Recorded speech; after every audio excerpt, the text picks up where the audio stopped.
Alright everyone, welcome to the Rugby League History channel. I hope you're all well. Tonight's video is going to be my top 5 NRL players that are stealing a living. Now if you don't know what the term stealing a living is, it's actually very popular over here with the football. It's in regards to a player that they're on massive wages and they just don't deliver.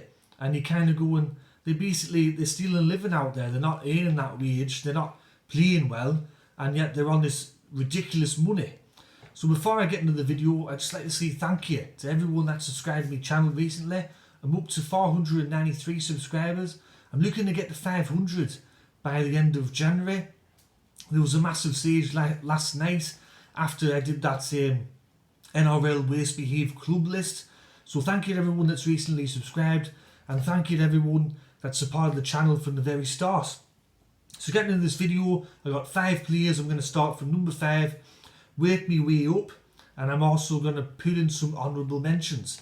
So in Australia, I was doing a bit of research. I used to live in Australia, if you don't know, by the way, and last year the average wage in Australia, the average yearly wage was $57,000 a year. So a lot of these players are on 10 to 15 times the average national wage, and they get that paid every year. So coming in at number 5 tonight, I've chosen Mitchell Moses, the Parramatta halfback. So he joined the club in 2017. It was a mid-season switch from West Tigers. In that time, the club's finished last once and they've reached 3 final series, but I'm a big critic of Mitchell Moses. Mitchell Moses was brought to the club to take the club forward, and in a way he's done that, but when it comes to the crunch, when it comes to the big moments, he's failed. The club has made 3 final series and we've only won the 1 finals match.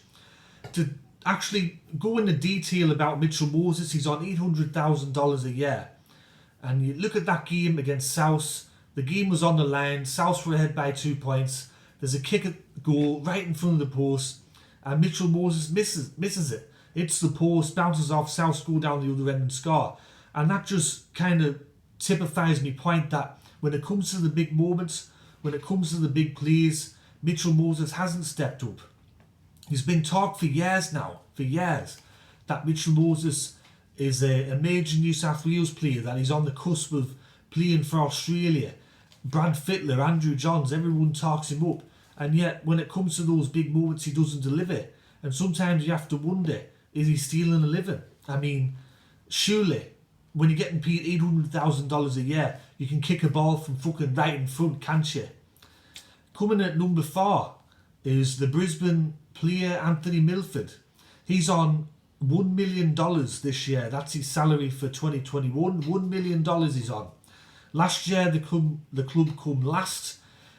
I was watching Always Brisbane Broncos video today, and he says that Anthony Milford hasn't had a great year since 2015, 2016. And I'd have to agree with him. I think Anthony Milford, he's been out of form for a very long time now. He's been shifted around. Now it seems to be getting better for Anthony Milford. For a player that's on a salary of $1 million a year, especially this year, you expect him to perform. You expect him to take the reins. You expect the club to be making the finals with players that are on this ridiculous money. But once again, over the last couple of years, he's been taking the paychecks, but he hasn't been putting in the effort. So coming in at number 4 tonight, Anthony Milford. Number 3, it's the West Tigers playmaker Luke Brooks. He's on $550,000 a year from what I could find on the internet there. Luke Brooks has been the halfback of the West Tigers, I think, since about 2013, 2014. He burst onto the scene. Some people said he was going to be the next Andrew Johns. He hasn't delivered to that. He hasn't played for New South Wales. He hasn't even come close to looking like he's going to play for New South Wales. And yet he's taking this big paycheck every year. He holds the record for the most amount of NRL games played in the NRL era without having played a finals match. He doesn't seem to be sort of growing as a player. He doesn't really seem to be taking the club in a new direction. And some games that I've watched, he's just shite. And for him to be on $550,000 a year, you expect better. And I'm pretty sure you West Tigers fans can agree with me there. Coming in at number 2 on the list is another player that I've never really rated ever, and that's Cronulla Sutherland's Matt Moylan. He's on $900,000 a year. Let that sink in. $900,000 a year. And what's he done since he's been at Cronulla? Fuck all. He's been injured. When he's been in the side, he hasn't been good. He hasn't had a good season, I think, since about 2016 when he was with Penrith. He's another player that's still living. For a club like Cronulla especially, they've historically had problems with money. They've had problems with finances. They're not the richest club in the world.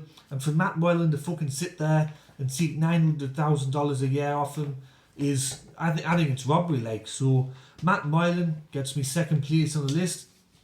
And the number one player in the NRL who I think is stealing a living is St George's Corey Norman.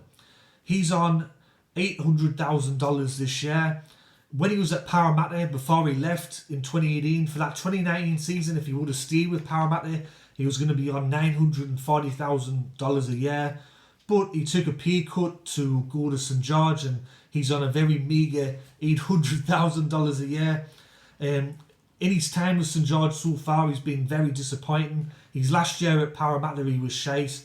His attitude's very poor at times. His on-field performances are very poor. His behaviour off the field at times is bizarre and puzzling. I mean, if you're on 800,000 quid a year, why are you playing the fruit machines for? Why are you getting fucking arseholed in the pub for? I just don't understand it. You play the fruit machines if you are desperate to win money and you want to win some money. If I was on 800 grand a year, I wouldn't gamble, I wouldn't do naught. I'd probably invest in something, you know, maybe buy a house or buy a flashy car or something like that. But Corey Norman, he really has to step up this year. I think if he doesn't step up this year, he's going to be shot out of that St George club faster than he knew what hit him. So that's me list. That's me top 5 stealing a living list of NRL players currently. Some honourable mentions. I know Nick from Australia is probably not going to like this, but Kieran Foran, he hasn't really had a great year since 2015. And last year, he was on $1.2 million with Canterbury Bankstown. He's been injured. He's been close to medical retirement. He hasn't really done much on the field. He's had the odd good game. But overall, I think for someone like that to be getting paid that amount of money, that's basic. That's thievery, like. That's fucking thievery.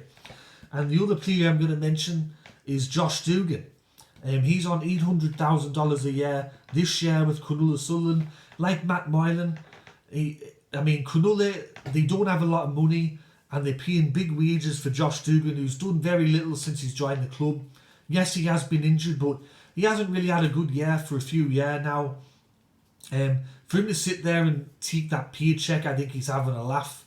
But one thing I will see in some of these players' defence, because some people might go, oh, you know, you're attacking these players. Well, at the end of the day, if these clubs are daft enough to pay this amount of money for players, well, I think in some ways they deserve it. I mean, especially for Cronulla to spend $900,000 and $800,000 on 2 injury-prone players, that's just daft business as far as I'm concerned. But anyways, that's me top 5 NRL players that are stealing a living. I hope you enjoyed the video. If you did, give it a like. If you're enjoying the content and you have not yet subscribed, please consider subscribing to my channel. And I'll be releasing a new video tomorrow. So this is Rugby League History signing off. And I hope I'll see you in the next video. Alright, catch us all later. Tatty bye.